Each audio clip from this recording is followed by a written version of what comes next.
Today we will learn to perform the direct shear test. When we start any construction, we need to study about the properties of soil at ground. One of its important properties is its shear resistance, which must be checked because soil is weak against shear and it undergoes failure to carry load not because of compression, but when the shear stress acting parallel to shear plane exceeds the shear strength of soil. The deformation which is produced in soil specimen due to action of shear stress is called shear strain. Here, shear strength is defined as the resistance of a soil to the induced shear strain. It is not a fundamental property of soil as it depends on in situ conditions such as density, moisture, etc. So, it is important to apply similar conditions in lab as in the field. So the object of the test is to determine the shear parameters of a soil with the help of shear box test. It covers method for determination of shear strength of soil with maximum particle size of 4.75 mm in undrained and consolidated drain conditions.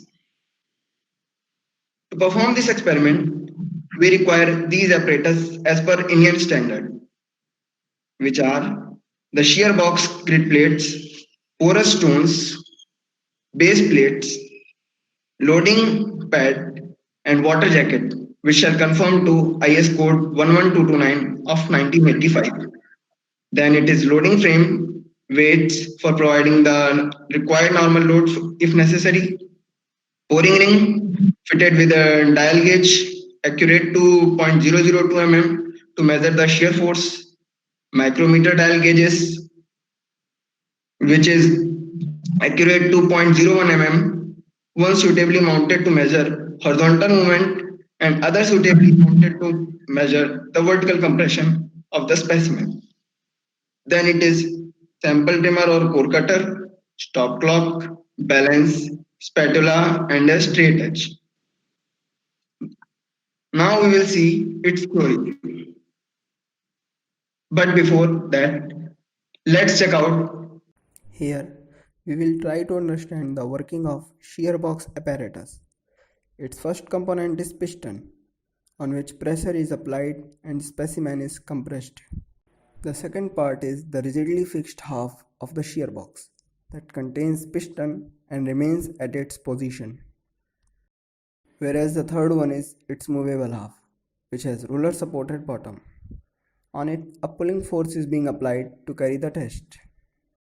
Due to this pull on lower half, the strain developed in soil specimen is measured by the strain gauge. These parts of shear box are attached with porous stones, generally made of aluminum oxide, which allow free passage of water and prevent drainage of soil. Since soil should not get dry during the test, water jackets are provided surrounding the specimen outside the filter stones for transfer of water. And here we use the sample of prepared soil specimen as per IS code, which is put in shear box between stones. Now as the pull is applied, it starts moving and strain reading increases slowly. Here we see that initially soil bears some stress without undergoing any strain. Then it starts stretching. Then we observe that strain value 6 is maximum bearing limit of shear stress by soil and 7 is the fracture point at which a large crack develops at center of specimen due to shear. This value is recorded.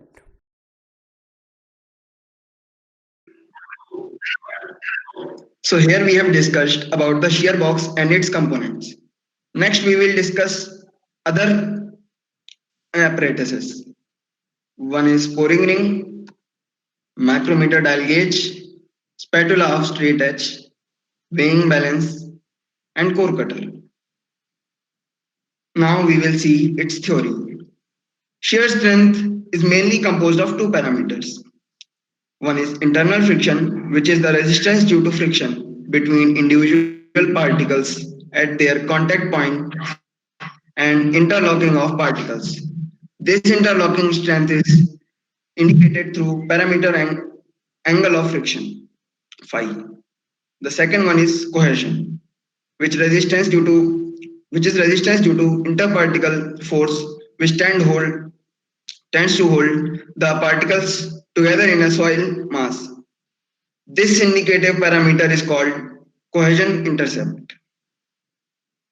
Now we'll see an equation given by Coulomb to represent shear strength of soil, which is tau is equals to C plus sigma n into 10 phi, where tau is shear strength of soil, C is cohesion intercept, phi is angle of friction, and sigma n is total normal stress on the failure plane.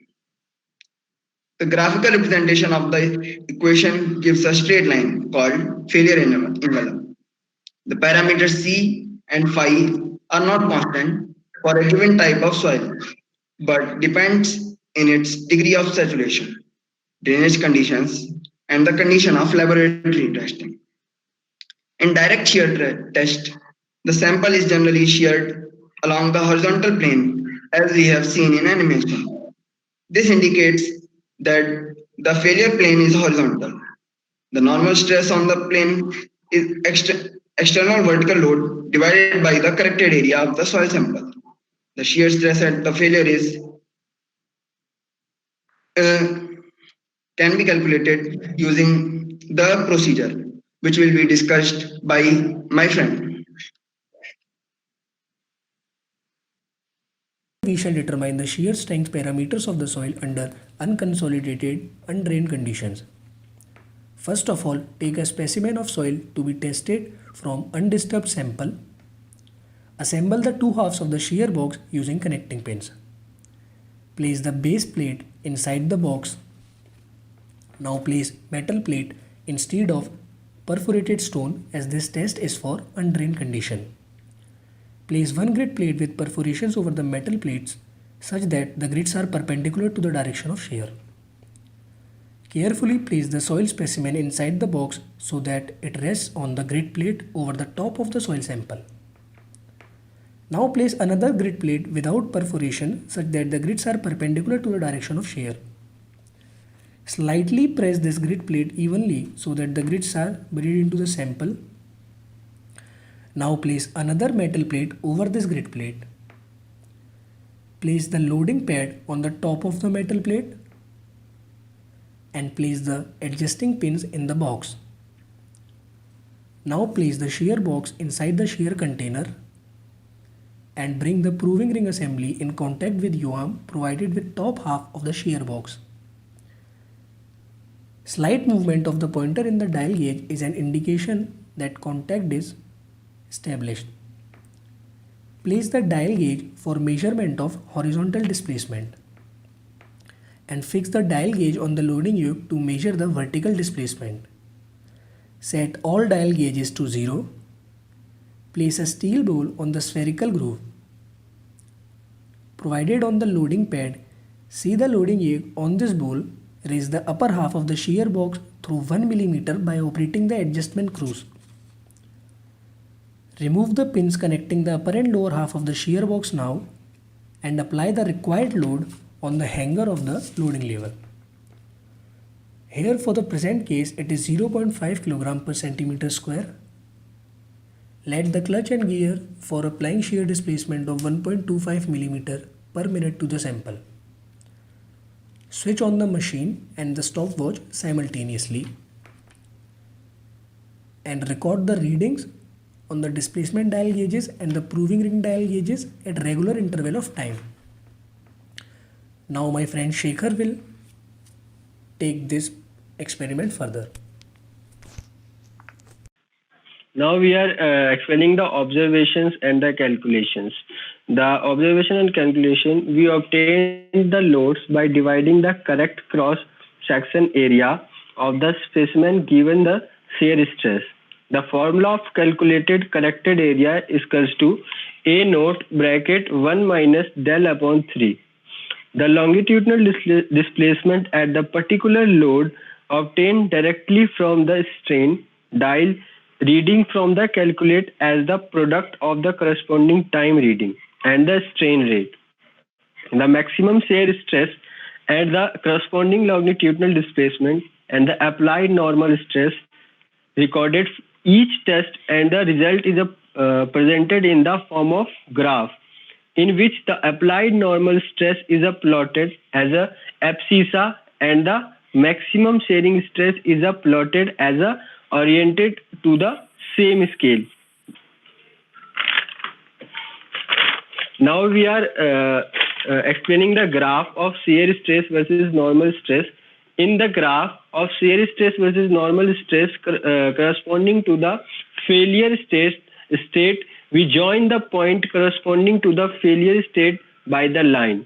This line gives a Mohr envelope for the soil, and the measure the intercept with this line make with the shearing stress axial this given cohesion.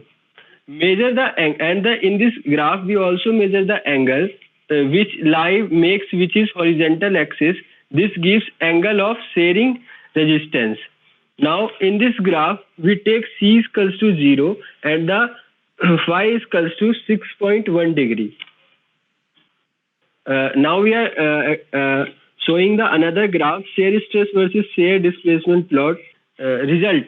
So in result as a shear strength permanent for the soil used to state cohesion C is equals to 0 kilonewton upon meter square, and the friction's angle is equals to theta 6.1 degree as we earlier mentioned in our first graph. Yeah. Before now I am explaining the precautions. Before the starting our test, we check upper half of the box should be brought in proper contact with the providing ring, and the subjecting the specimen to the shear. The fixing screw should take out and the spacing screw should also be removed before shearing the specimen. No any vibrations should be transmitted to the specimen during the test, and do not forget to add the self weight of the loading yoke in the vertical loads. The stress condition across the soil sample are very complex.